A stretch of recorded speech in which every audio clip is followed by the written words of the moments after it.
todo nos vaya bien el día de hoy. Estamos listos ya para iniciar la clase con el tema que estamos desarrollando.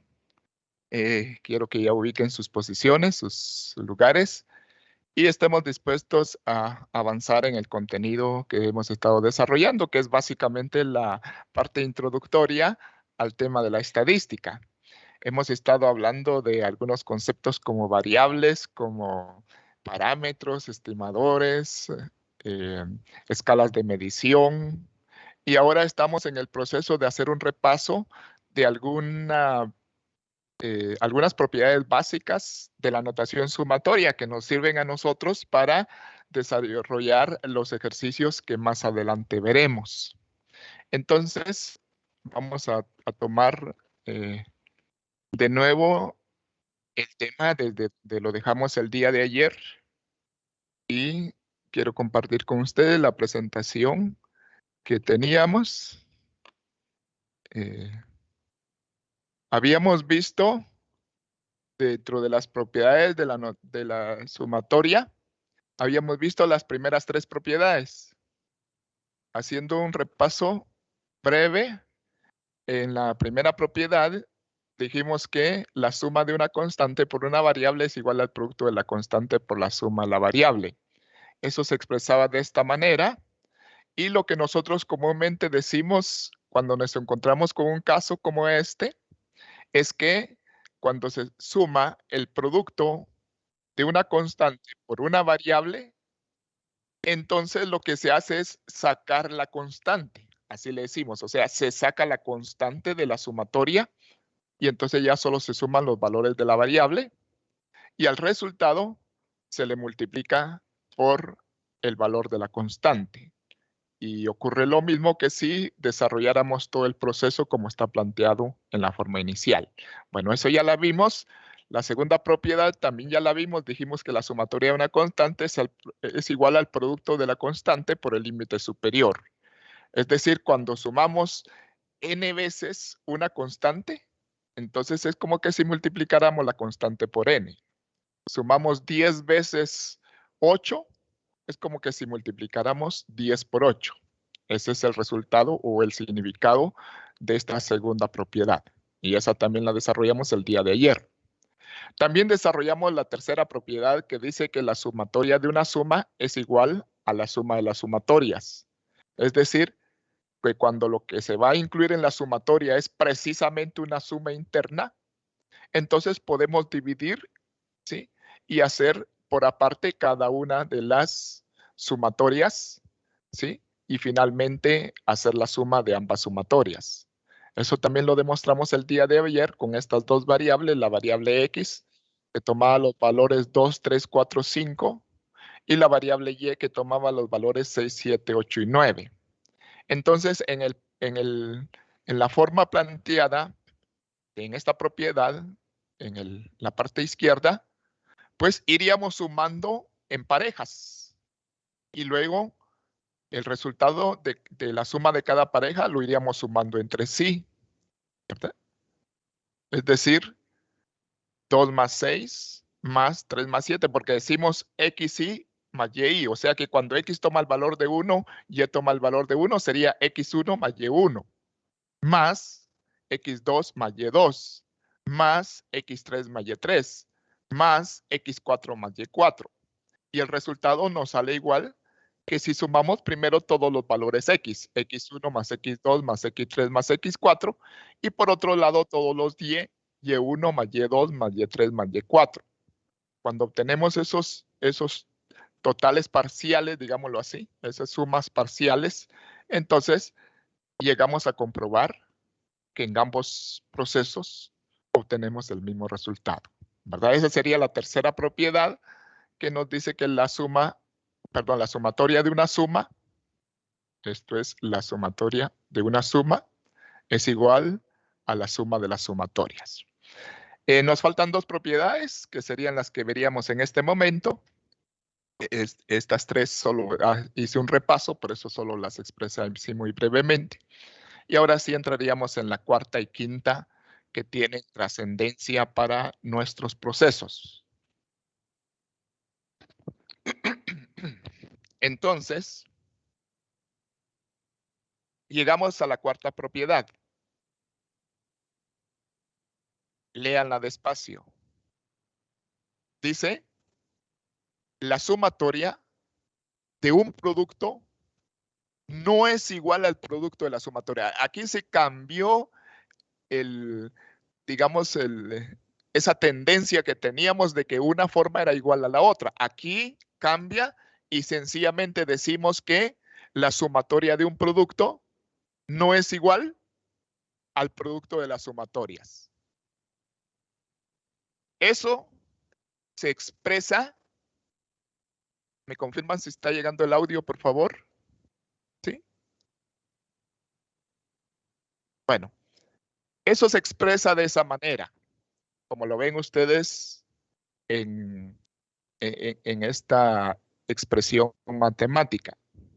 Aquí hay una ecuación que fue anulada, es decir, se convierte en una desigualdad, ¿verdad?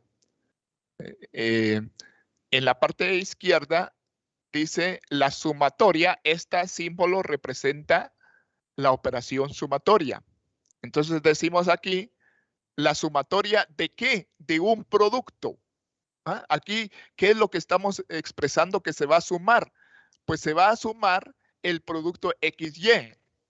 A ustedes les enseñaron en álgebra que cuando dos variables están unidas, sin ningún signo intermedio, digámoslo de esa manera, entonces se está expresando un producto, una multiplicación. Se están multiplicando ambas variables.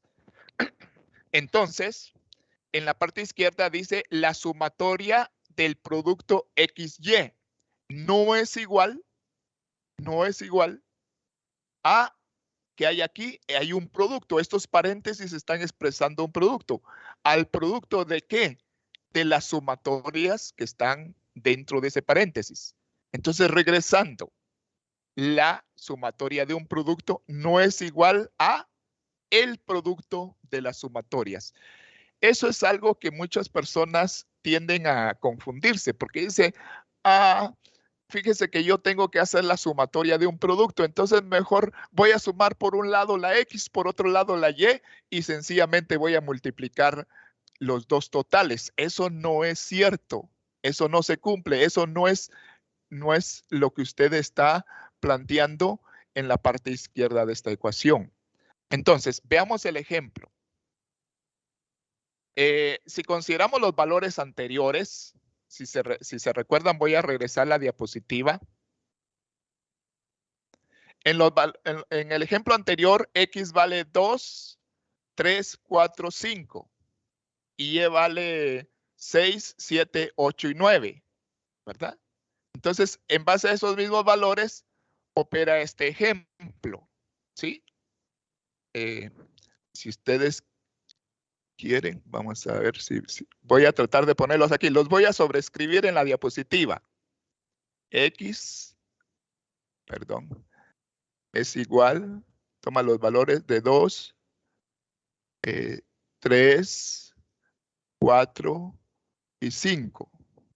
Y Y toma los valores de 6, 7 y 8.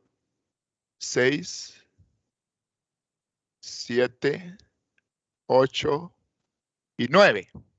Voy a verificar, regreso a la diapositiva, no se me quedó. Sí, 2, 3, 4, 5 y Y es 6, 7, 8 y 9.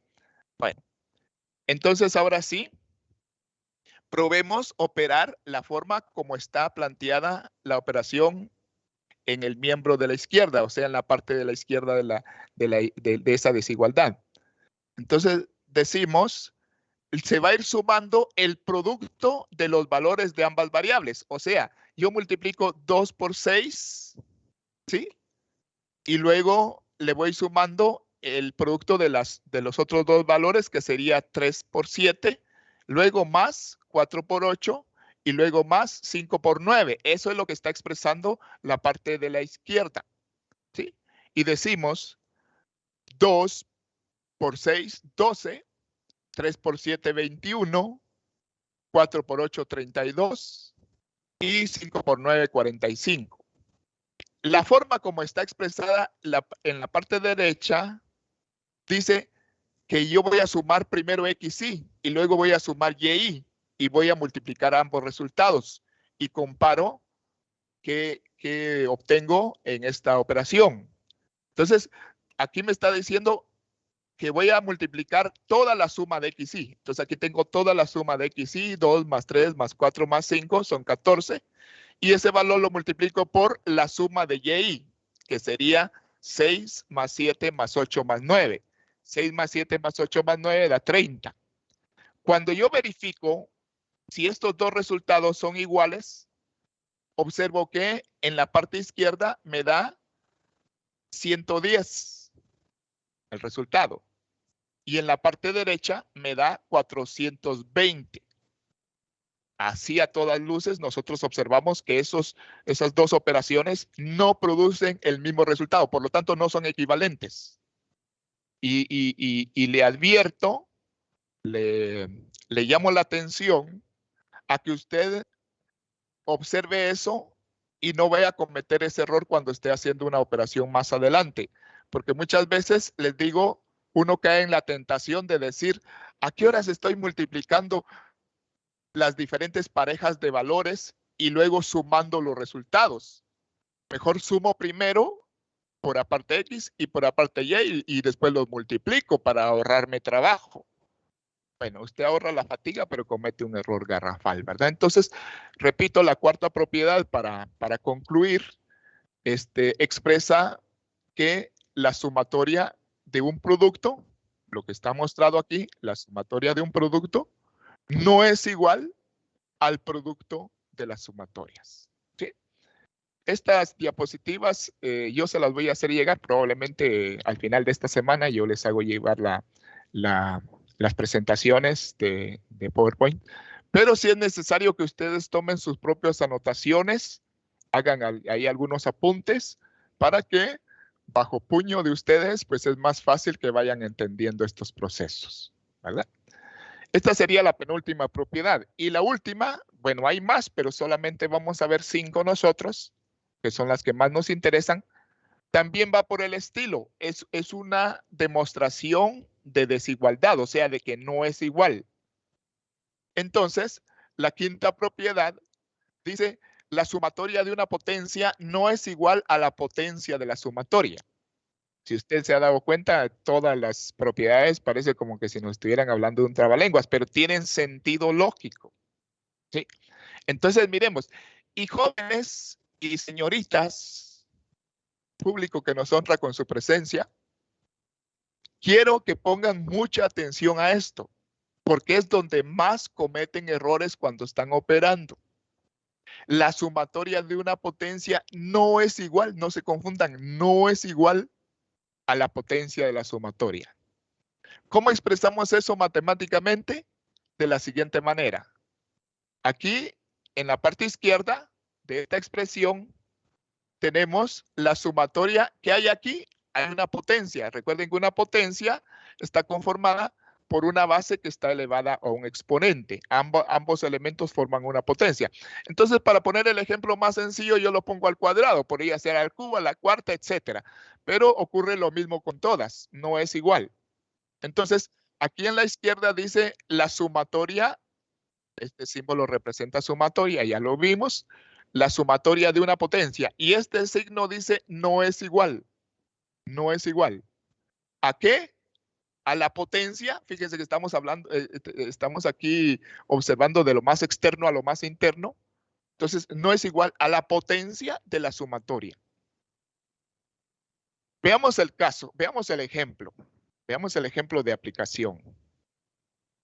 Conservamos los mismos valores de X. Si ustedes quieren, vamos a recordar que X tomaba los valores 2, 3, 4 y 5. Entonces, con estos mismos valores, para hacer sencillo el ejemplo, vamos a continuar, ¿verdad? Vamos a continuar haciendo la demostración.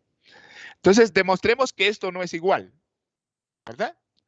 Decimos la sumatoria de X al cuadrado. Vamos a ver si es igual al cuadrado de la sumatoria de X. Vamos a ver qué pasa. Entonces, en la parte izquierda, lo que tenemos que hacer es ir elevando al cuadrado cada uno de los valores de X, porque eso es lo que dice. X al cuadrado es lo que se va a ir sumando. Entonces yo tomo el 2 y digo 2 al cuadrado más 3 al cuadrado más 4 al cuadrado más 5 al cuadrado. Ahí está planteada, ya desarrollada la operación, solo que no la hemos computado, pero ya está ahí planteada. Y ahora lo que está en la parte derecha. Bueno, vamos a ver. Decimos lo que está en la parte derecha es sumar estos valores, porque esto es lo que está aquí dentro del paréntesis, sumamos los valores de x y al final los elevamos al cuadrado. Cuando uno dice 2 más 3, 5, más 4, 9, más 5, 14. Entonces decimos 14 al cuadrado. Vamos a ver si 14 al cuadrado es igual a la suma de todos estos valores elevados al cuadrado. Entonces decimos 2 al cuadrado son 4. Más 9, que tenemos aquí, son 13. Más 16, ¿sí? Son 29. ¿Ah? Más 25 son 54. Cuando usted obtiene el resultado de este planteamiento que está a la izquierda, si usted quiere, lo comprueba, le da 54. Ahora, cuando usted realiza lo que está a la derecha, dice 14 al cuadrado, que es la suma de los valores simples y al final la elevamos al cuadrado. Entonces, 14 al cuadrado me da 196. Miren qué gran diferencia. Sin embargo, repito, muchas personas, si no recuerdan esto, si no ponen atención en esto, entonces, digamos, tienen la tentación de obviar ese procedimiento. Dice, aquí son 4 datos nada más, pero a veces los valores de X son 20 o 25. Dice uno, ¿a qué horas estoy elevando 20 valores al cuadrado y después sumando los resultados? Mejor primero sumo los 20 valores y luego el resultado lo elevo al cuadrado. Uno como que tiene la idea, hace la idea de que eso es lo mismo. Sin embargo, aquí demostramos que no caiga en ese error, ¿verdad? La sumatoria de una potencia no es igual a la potencia de la sumatoria. Y con esto concluiríamos. Les decía que era un repaso breve de algunas propiedades en matemática, algunas propiedades de la sumatoria. Estas propiedades nos van a servir, repito, para algunos ejercicios de cálculo que vamos a hacer más adelante. Entonces, aquí tenía yo algunos ejercicios propuestos, pero no los tengo en este momento. Yo se los voy a enviar, le voy a preparar una hojita bien bonita, bien sencilla de ejercicios para que usted lo realice y pueda comprobar las operaciones que entre ayer y hoy hemos estado planteando, ¿verdad? Entonces, no están los ejercicios es lo que tocaría en este momento. Yo se los voy a hacer llegar a través del WhatsApp y a través del equipo de Teams que tenemos formado. Entonces, no lo voy a hacer llegar el día de hoy, pero sí en el transcurso de esta semana. Algunos ejercicios sencillos para que usted repase estos temas de la sumatoria. Y con esto terminaríamos la primera parte del curso. La parte introductoria, una parte muy corta, sencilla, que básicamente nos da algunas ideas para que nosotros podamos manejar y poder entender algunos conceptos básicos, algunos términos básicos que se usan en el curso de la estadística. Entraríamos a la segunda unidad, al segundo tema, que es mucho más interesante.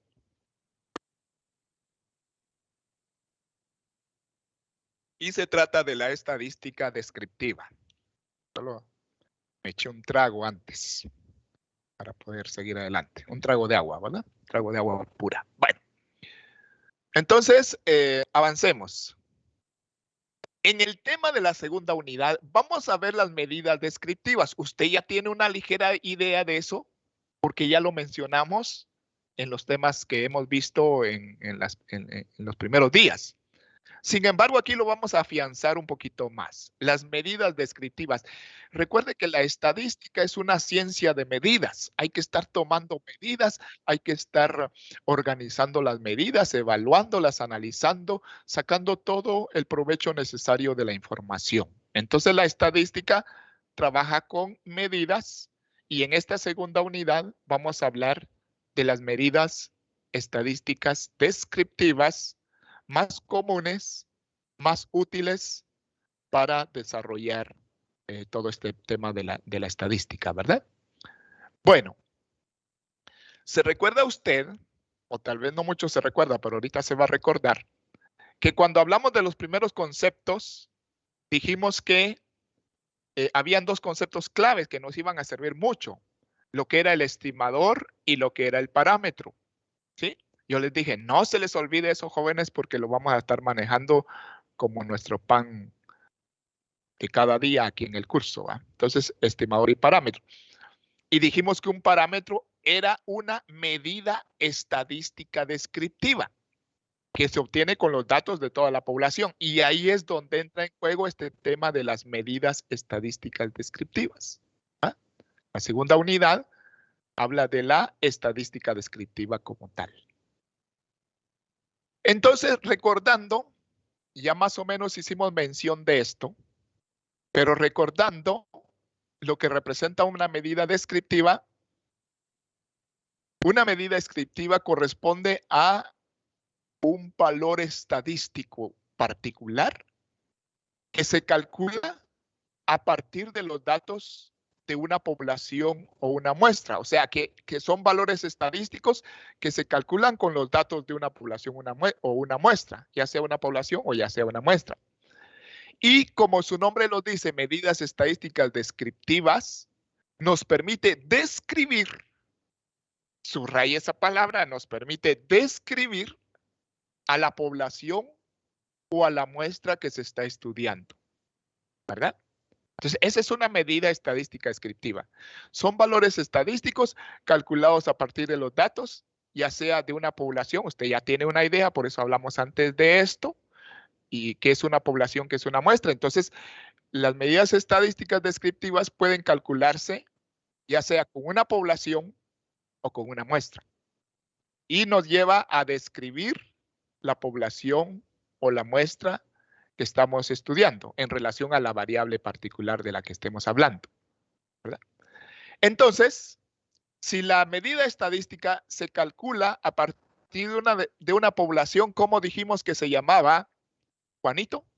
¿Está por ahí Juanito? Bueno, si no está Juanito, entonces está Pedrito. ¿Cómo dijimos que se llamaba?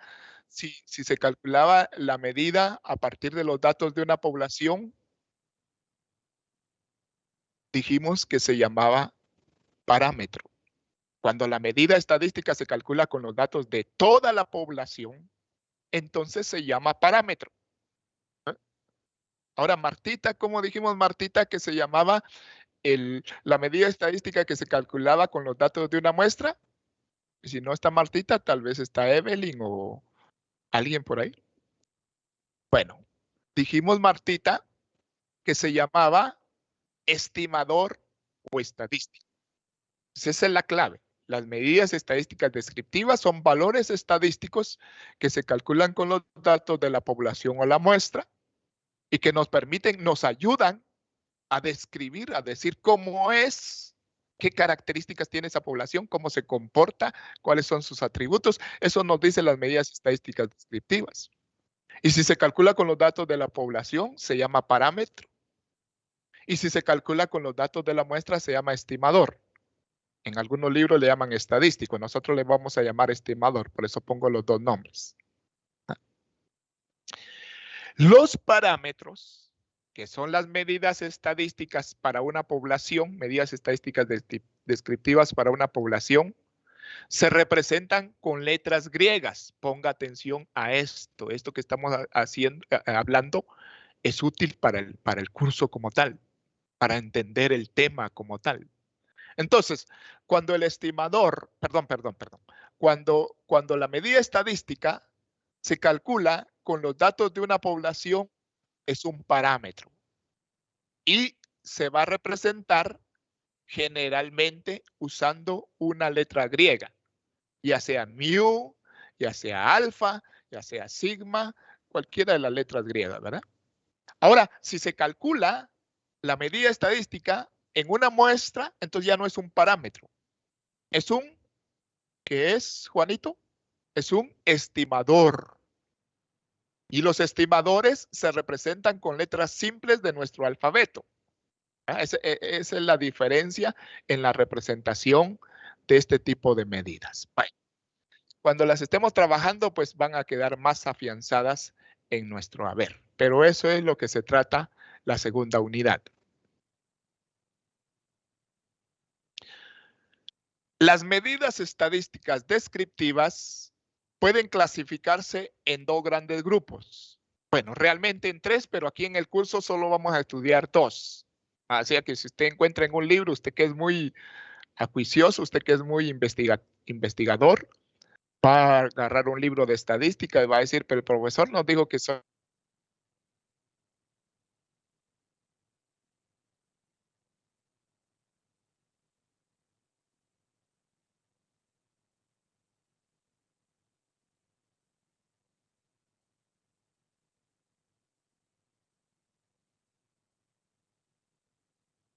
central y medidas descriptivas de dispersión.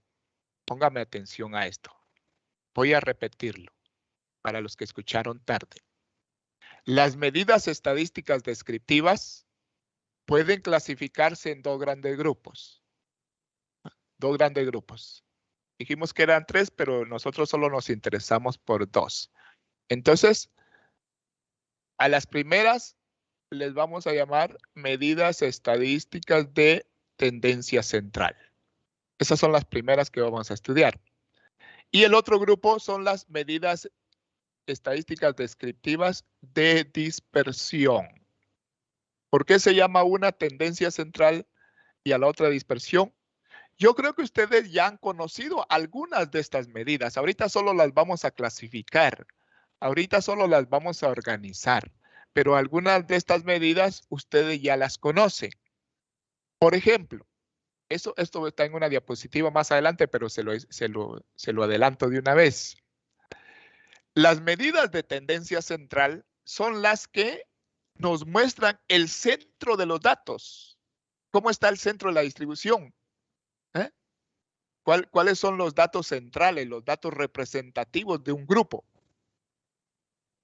Una de las medidas descriptivas de tendencia central más conocidas es la media o el promedio.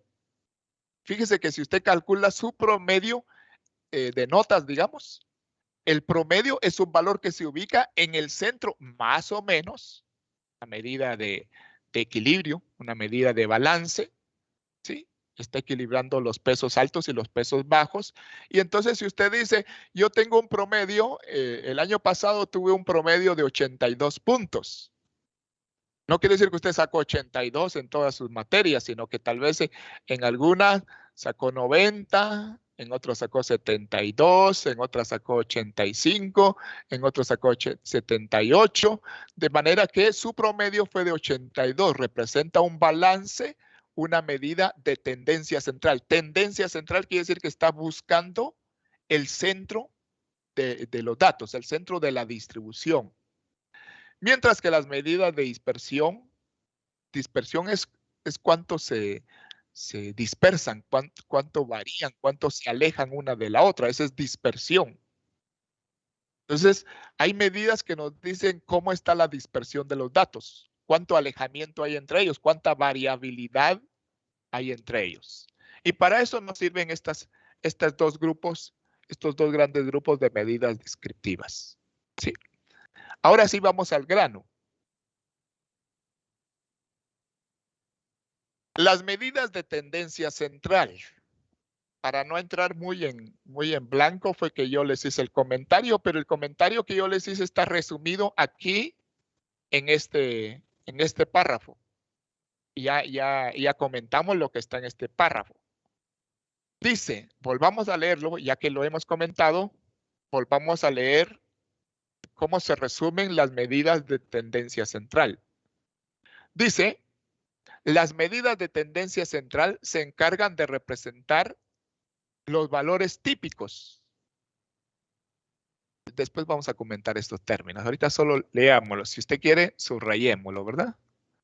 Entonces, las medidas de tendencia central se encargan de representar los valores típicos. Vamos a subrayar. No soy muy bueno para subrayar. Los valores típicos que se ubican en el centro, vamos a subrayar esta palabra también, en el centro de la distribución de datos. Entre las principales medidas de tendencia central, mencionamos tres ejemplos. Tres ejemplos. La media aritmética, la mediana y la moda. Y algunas otras tipos de medias que vamos a mencionar más adelante, pero ahorita en este momento estoy mencionando tres ejemplos de medidas de tendencia central. Entonces, ¿qué hacen? ¿Para qué sirven las medidas de tendencia central? Sirven para representar los valores típicos. Valores típicos son valores como representativos, valores comunes, a eso le llamamos valores típicos que ocurren frecuentemente, ¿sí? Entonces, las medidas de tendencia central se encargan de eso, de representar los valores típicos que se concentran en el centro de la distribución. La distribución se refiere al conjunto de datos, ya sea la muestra o la población. Entonces, las medidas de tendencia central, como quien dice, si todos estos son los datos, estas nubes son los datos, entonces las medidas de tendencia central va a ser algo así como esto que le estoy dibujando aquí, ¿verdad? Está representando todos los datos que están dispersos, se pueden representar con valores típicos, ¿sí? A través de las medidas de tendencia central. Ahí está la representación de todos los datos. Bien. Recuerden, la media aritmética es lo que comúnmente llamamos promedio, la mediana, algunos la conocen, otros no, la vamos a conocer más adelante, y así también la moda. En informática, en la parte de Excel, yo creo que se las dio el ingeniero Pablo Ror. Ahí de repente conocieron un poquito la parte de la media aritmética, la mediana y la moda cuando vieron funciones en Excel. Bueno, espero que así haya sido. Bien. Las otras, el otro grupo, son las medidas de dispersión. Mientras que las primeras que mencionamos se encargan de mostrar el centro de la distribución, el centro de los datos. Estas otras, las de dispersión, se encargan de representar el grado de heterogeneidad.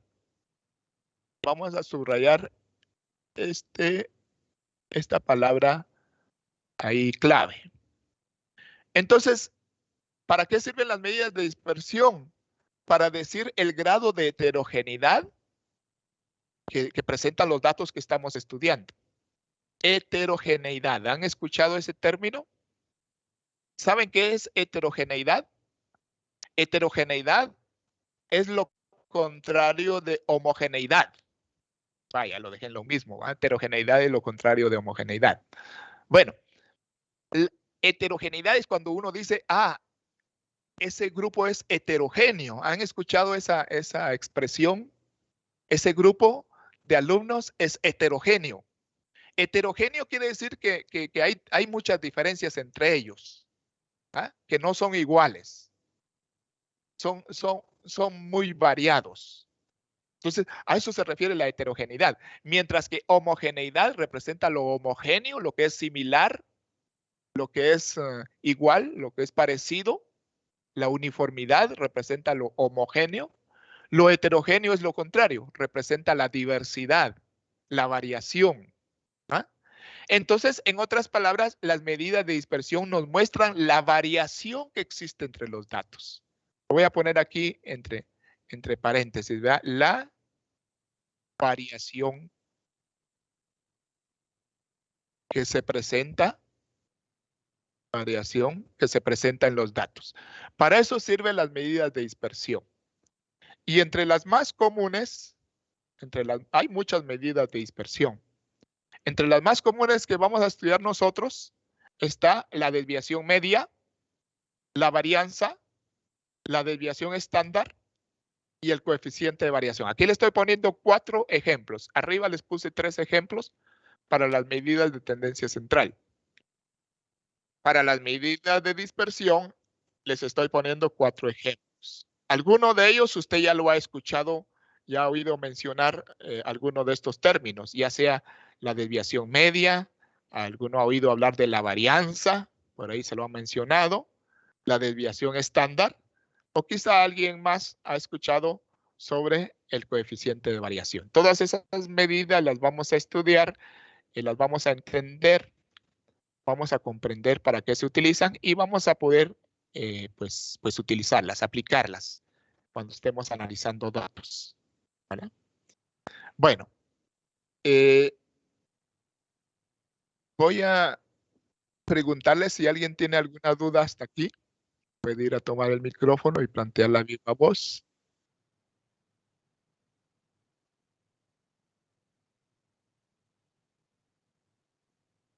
Bien.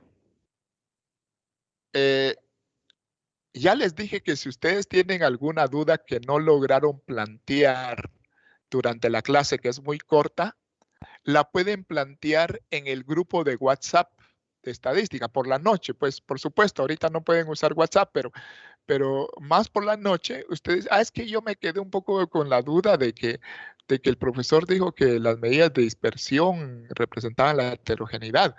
Entonces, si usted tiene alguna duda, puede plantear su duda en el WhatsApp, ya sea que ya se la responda en forma directa o que la aborde y la repasemos en la próxima clase, ¿verdad? Por si no lograra plantear sus dudas de manera directa en el momento. Bien, entonces, las medidas de tendencia central. Vamos a estudiarlas primero para datos sin agrupar y luego una técnica en la cual vamos a agrupar los datos para generar resultados similares. Entonces, empecemos a estudiar las medidas de tendencia central. Repito, algunas de ellas ya usted las domina y simplemente es un repaso el que vamos a hacer. O vamos a ver su aplicación un poco más directa aquí en estadística. Entonces, empecemos por la primera, medidas de tendencia central. Fíjense, estamos abordando el primer grupo, medidas de tendencia central.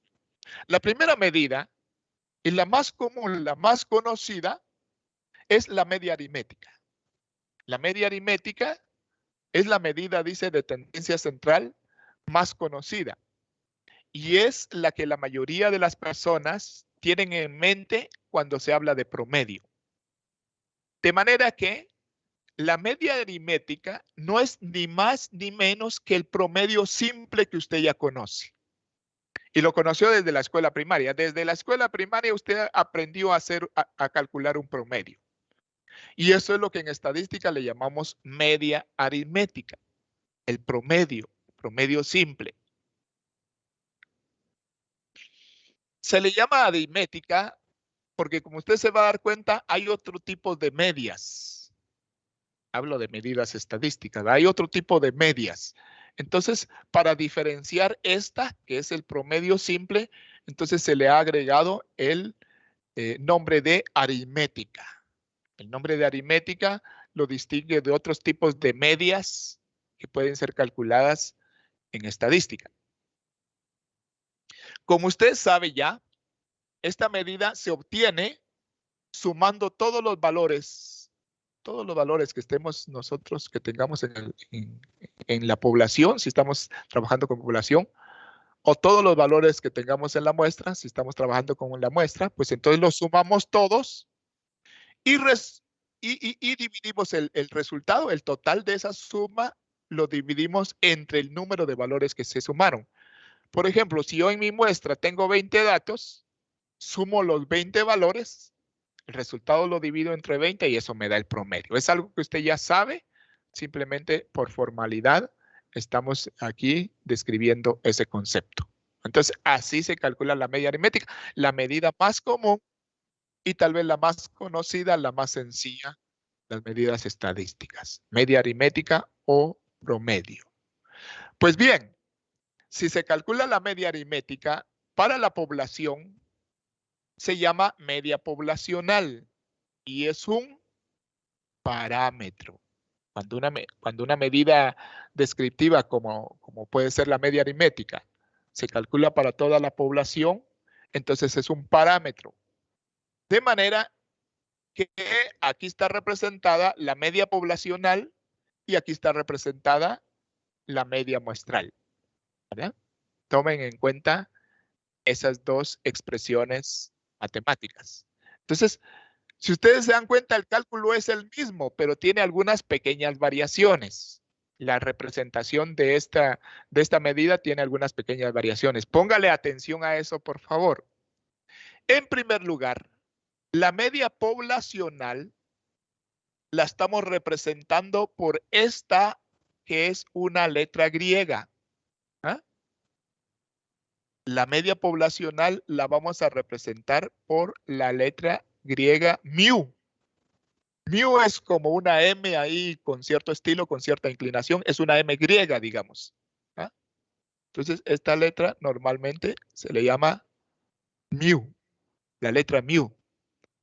A veces le llaman mu, pero eso lo confunden con otra expresión, entonces mejor lo vamos a llamar mu, simplemente. Mu. Entonces, ¿cómo tenemos mu? Que es la media poblacional. Para eso sabemos que aquí lo que vamos a hacer es una sumatoria. Se suman todos los valores x, y desde el primero, desde igual 1 hasta n mayúscula, que es el último, ¿sí? Desde el primero hasta el último valor de la población, y el resultado se divide dentro de n. Como ustedes pueden ver, n en este caso representa el número total de observaciones de la población. Mientras que x, y, que son los valores que se están sumando aquí, son los valores que toma la variable que se está promediando. Entonces, así se calcula la media poblacional. Usted ya sabía eso. Solo aquí quiero que gane estos dos puntos. Primero, que la media poblacional se va a representar por la letra mu, y luego que n mayúscula en estadística, y una vez que se le quede, n mayúscula en estadística representa, ahí me pasé. N mayúscula representa los valores de la población. Voy a ver si encuentro aquí el borrador. Se escapó el borrador. Bueno, vamos a ver si le aplicamos delete.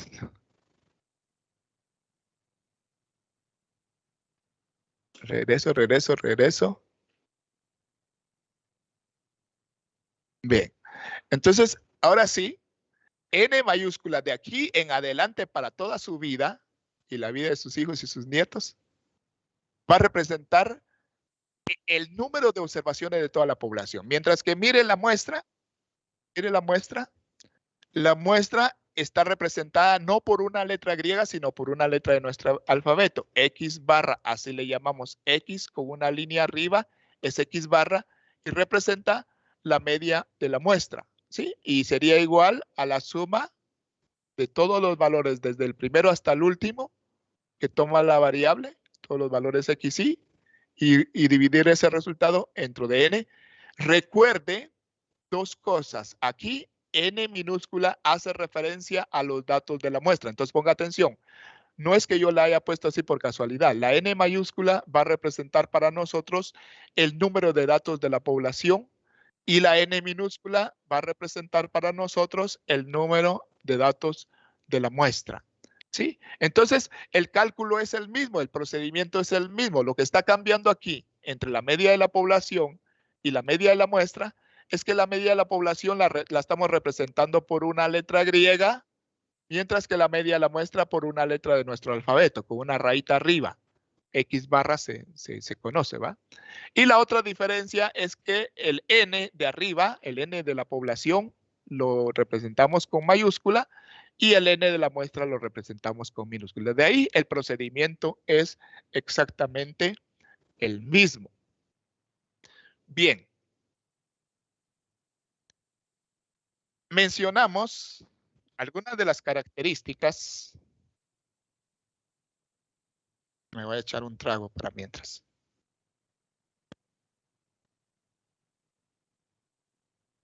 De agua pura y deliciosa. Bueno, vamos pues. Ya tenemos unos minutos nada más, pero todavía tenemos un par de minutos por ahí.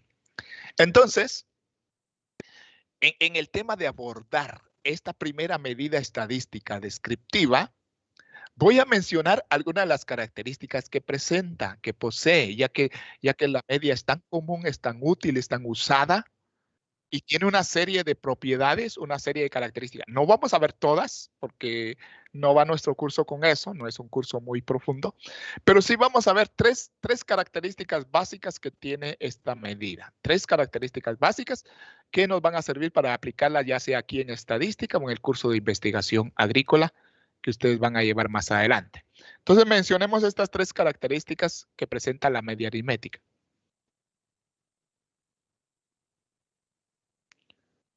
La primera característica, que es una ventaja, es la característica de unicidad.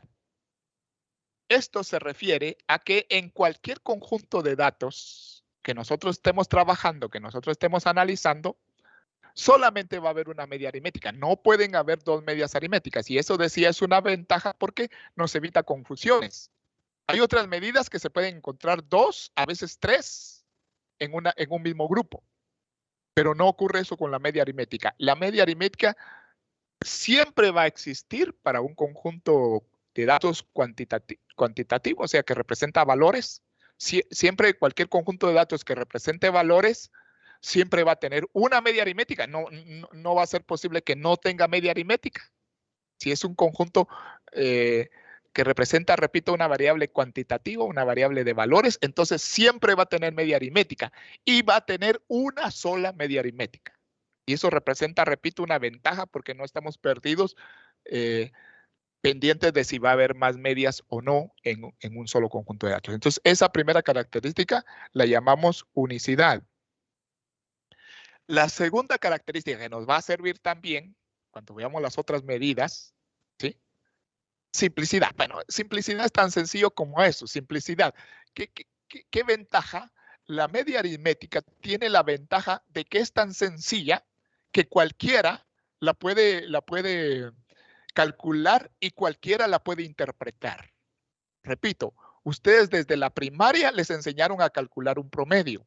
Desde la escuela primaria, desde tercero primaria, ustedes ya podían sacar el promedio de las calificaciones que habían obtenido, sumando los valores y dividiéndolo entre el número de valores sumados. Entonces, es tan simple y también se interpreta de una manera sencilla. Esa es una característica fundamental y por eso la media aritmética se ha hecho tan universal, tan común, ¿verdad?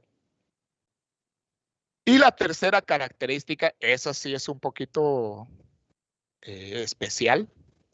La tercera característica ya es una desventaja. Las primeras 2 características son ventaja, la tercera es una desventaja.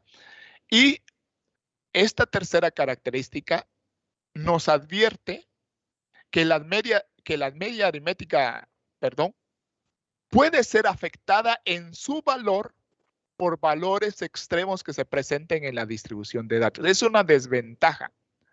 Cuando uno tiene pocos valores que está promediando, por ejemplo, usted tiene solo 5 o 6 valores que va a promediar, o unos 8 valores por ir un poquito más grande.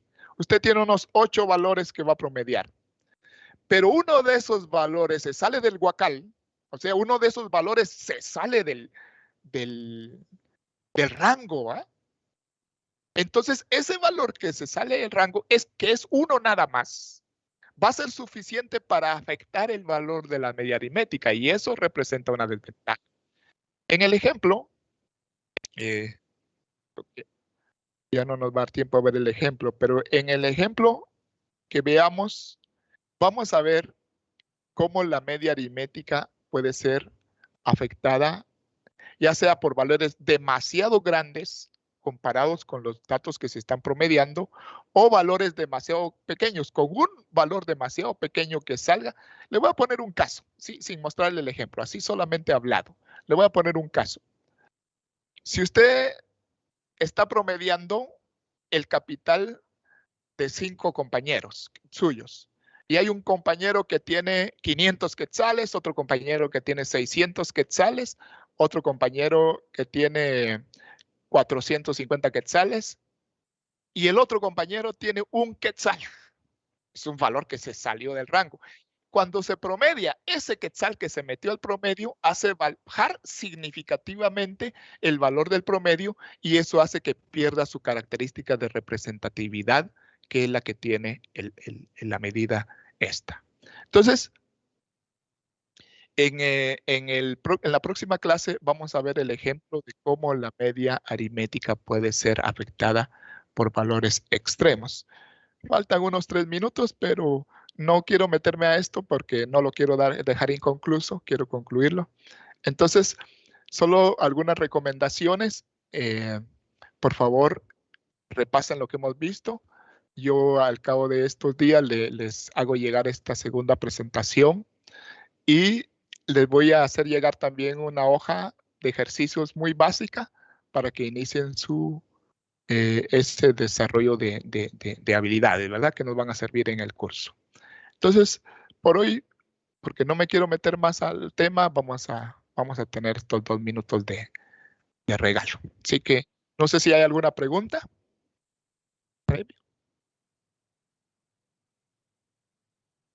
Bueno, repito, si tienen preguntas, pueden hacerlas también en el chat, ya por la tarde, por la noche, y yo en la próxima clase me encargaré de darles respuesta por si no las pueden hacer llegar de manera directa.